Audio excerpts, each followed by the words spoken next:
Oh, better pause that so we don't get copyrighted, you know, Fight Fire with Fire by Metallica. So I'm listening to right now. Let me go ahead and hit mute.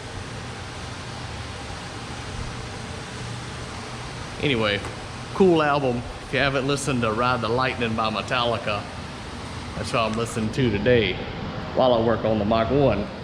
So let me put all this over here, turn all this off. So got to keep the essentials close by, you know. If you don't have a concealed carry, I recommend you get one nowadays. There's some crazy stuff happening in this world. All right, back to the Mach 1. Last video, I showed you about the axle that I had repaired.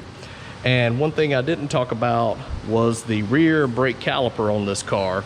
So what I'm going to talk about today are these brackets here, which are not on the car, because ever since I did this conversion a couple years ago, I didn't put these on. These are called anti-moan brackets. Let me pause here for a sound effect I'll add in. Okay, so what happens is back in 1994, when Ford came out with that body style, they started adding in these big disc brakes on the back of the cars because all the Fox bodies had drum brakes, except for the 93 Cobra. And what you found was when they go to hit the brakes, they had this kind of moaning noise when they would drag the brakes. So they developed this called anti-moan bracket. And what happens, this bolts to the caliper bracket with these two bolt holes here, and then this attaches to the rear end, and this simple O-ring, or this ring, goes around and tightens up against the axle tube. And what it does, it just gives a little bit of support to this so it can't move as much, you know, with the bracket, and it basically gives it a little bit more stability. And in Ford's engineering, they found that it actually fixes the moaning problem when you're hitting the brakes. I never had it on the car. I have noticed, depending on what brake pad you use, you can sometimes hear it or sometimes not. I did notice last night when I was driving it around that I could hear it. So why not? I'm back here working on the rear end anyway. Might as well go ahead and try to reincorporate these pieces. Now what's interesting about this, the reason we didn't put it on, is in here when you go to cut the ends off, where these fit is exactly where you cut and weld the ends to the rear end. So I've got to do a little bit of disassembly. Basically the two bolts that hold the caliper bracket on, I've got to take those off to put these on. So I'm going to try to fit that up real quick, but I might have to do some massaging here where these point toward the rear end itself. I might have to go in here and cut and manipulate that a little bit. And then this clearly is probably not going to go over the tube anymore. It's meant to go over the tube like in here. See how that drops right over? But over here, where this new end is, you can see that, it no longer just drops over that. So what I may have to do is try to expand this and then bend it back around. And this thing is probably going to snap off, because these are the original brackets that came on this car in 2003. So you figure they're about 20 years old now. If it does break, what I can do is get some threaded rod, run it around and in, and make my own type of connection. What this is gonna do is just gonna give it a little bit more stability to the brake caliper bracket right here. So when you hit the brakes, it just keeps it from moving a little bit and vibrating, which is causing the moaning noise. Insert sound card again. Boop. And we're just gonna try to minimize that. It's more of an annoyance than anything. Will it affect the braking? No. It still stops perfectly fine. But I just want to fix it so it's like factory. You know me, I want it to be like factory as much as I can. All right, other than that, just want to show you just little simple projects here, fine tuning the cars, getting them dialed in. Other than that, I'm going to drain the fluid out of the rear end. Haven't done it in years, and put some fresh fluid in it. One thing to note, on the Eaton True Track or Detroit True Track differential, which is what I have in two Mustangs, they have now updated their specs, and they want you to run a GL5 type of fluid. So when I say GL5, basically you look right here on the back and it's gonna say GL5. So any type of fluid that has GL5 will work fine. You just don't want any friction modifier. So this right here is perfectly fine. This is Motorcraft 75 weight 140 synthetic. I've got plenty of that in here in my cabinet, and it takes 2 quarts, so I have plenty of that. You can also use 80 weight 90 if you want, depending on your climate. I'll go ahead and put the 75 weight 140 in it. Why? Because it's high performance application and it gets hot, so why not? You may have a different opinion, but whatever. That's what I got, that's what I'm gonna put in it. So it takes 2 quarts. The nice thing about this rear end, I have this nice cover, and it has a drain plug right here. I can pop that out, and it has a fill plug here. I can put the fluid in there. Makes it real easy right from the back to put it in. So onto the project. Just wanted to show you what these crazy looking brackets are. If you ever seen them on the back of your brake caliper bracket to the rear end, that's what they're for. Anti-moan bracket. Okay, learn something new every day. All right, the first mod I had to do was right here where this goes over the rear end. You see how I cut the ears off right here? They were too long and hitting where the welded part was, and it wouldn't go down, so I cut those off right there. See that? All right. And now it does fit a little bit better. So this will go here where the caliper bolts are going to go through, and that actually tries to fit a little further down. It's going to sit up just because this rear end housing part here is a little taller than the rear end itself, but I think I can just get a different type of U-bolt put around here and secure it down. So what I'm going to do now is just get the bolts on here through the caliper, and then we'll figure it out from there. But as you can see right here, it transitions a little bigger right here, and that's part of why it sticks up and why the original stuff doesn't sit flush. I just want to show you a little modification I'm starting to do. So this is what it modified looks like. So I had a little piece of flat stock, so I just cut it. It already had some extra holes in it, so I just had to drill 1 hole and open it up to a 5/16. So I used a factory U-bolt that goes around the rear end.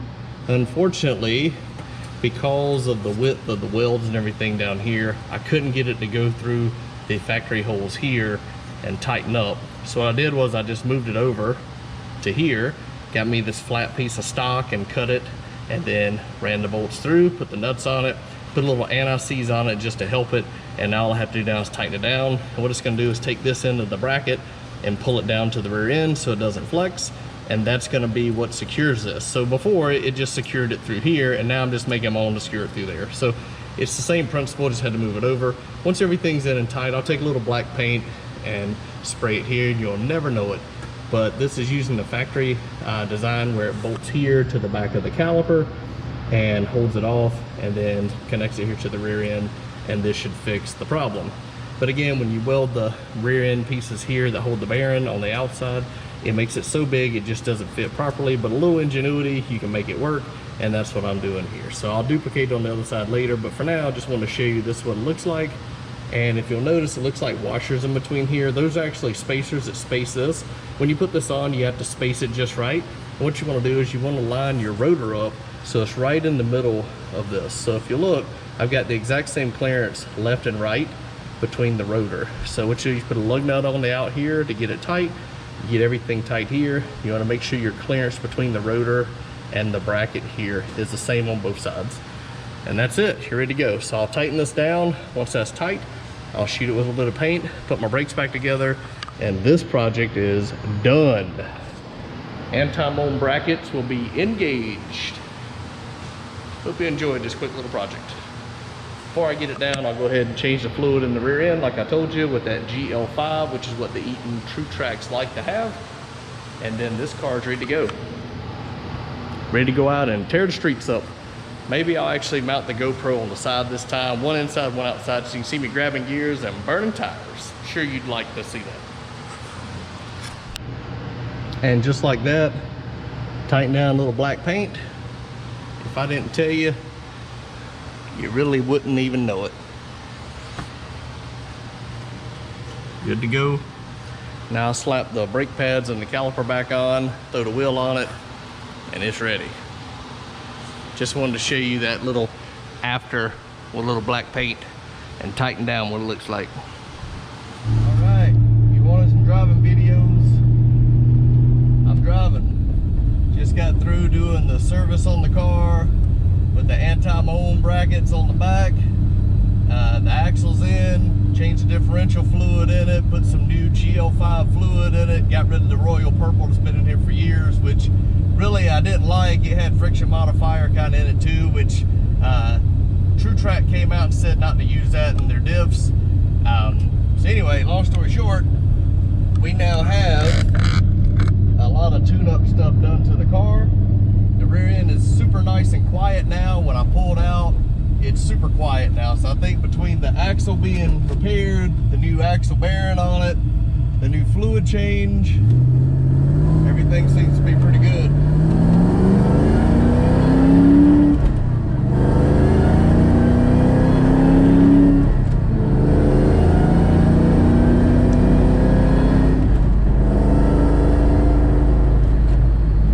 So we'll see how the anti-moan does. Let's check it out. Oh yeah, I can already tell a difference.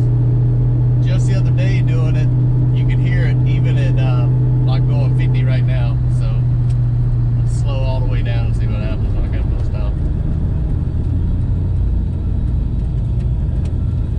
Oh yeah, it's gone.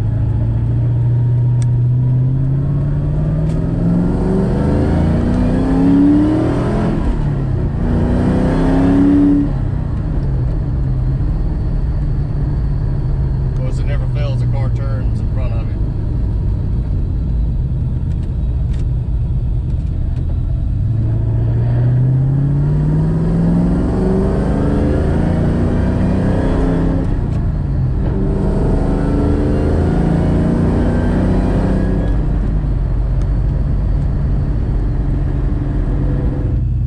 Well, that was cool. E85 is actually under $3 now. With my Sheets card, it was $2.96 a gallon. That's nice. 87 octane was $4.19 a gallon, but good thing I don't run that in this car.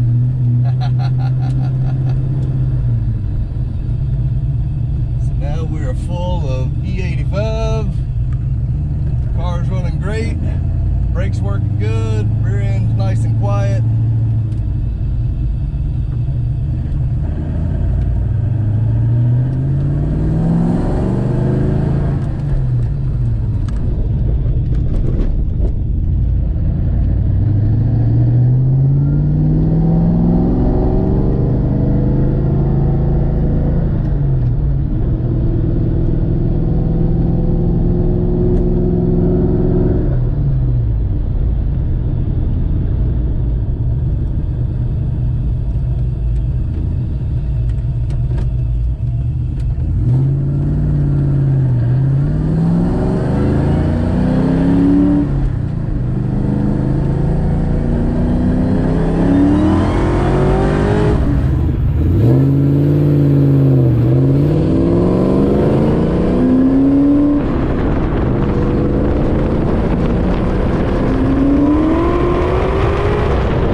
Never rubbed in the front of the car, but I recently switched to a Nitto 555 G2, the new series that they got, and apparently it runs just a little bit wider. It actually looks just a little bit wider, and you can hear it actually touches on the inner side of the fender there a little bit.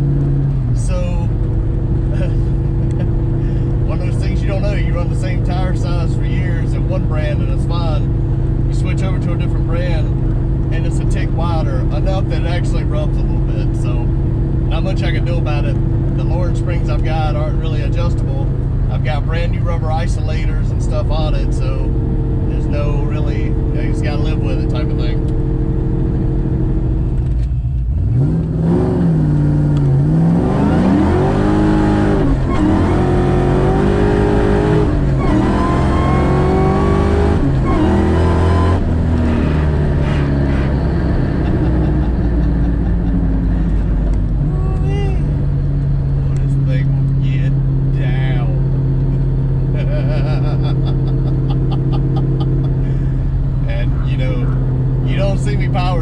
car because it'll upset the car. So you try to finesse the throttle, you know what I'm saying? You try to ease into the throttle, give it what it feels like it can take, and then you kind of finesse the throttle. But I'm not stabbing the throttle in anger because it's worthless. It'll just haze the tires. So you modulate the throttle a little bit and let it eat. But man, this VMP spooled to 26 pounds. It sounds incredible. Wow.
That's why you love a supercharger. Wow.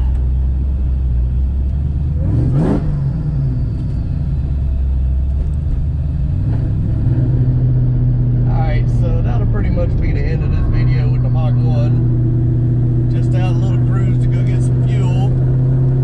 Do a little drive-by my boy's house over there. He's already texted me, he said, won't you leave some marks next time? Oh man, that's funny. But the Mach runs like a champ. And right now, if you can tell the windows up, it's like 94 degrees outside according to my watch. And the air conditioner is on low. It's nice and cool in here. Radio works, I turn it off so YouTube don't copyright my stuff. And we are cruising, temperature's halfway. We've been beating on the car, runs fantastic. Look, 6-speed, how you like me now? T56 transmission, RXT clutch, lubrical drive shaft. This thing is awesome. Runs great, does everything it's supposed to do. Oh, there he is again. But anyway, just want to close out the video.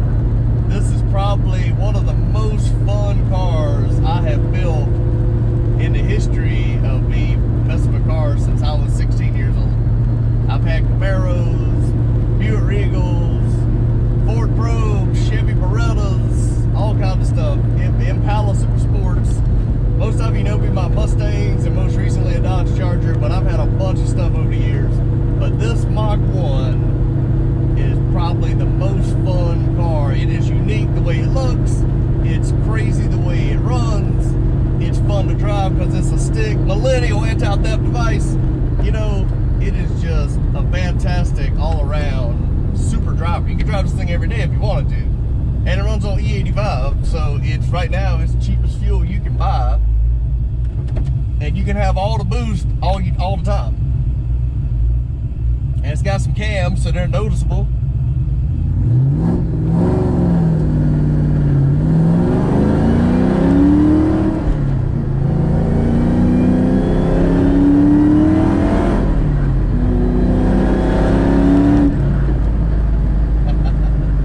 Anyway, hope you enjoyed the video. I know I don't normally drive enough for you guys. I do a lot of technical talk, tech talk. But I try to show you behind the scenes of owning the hot rod, what it's all about.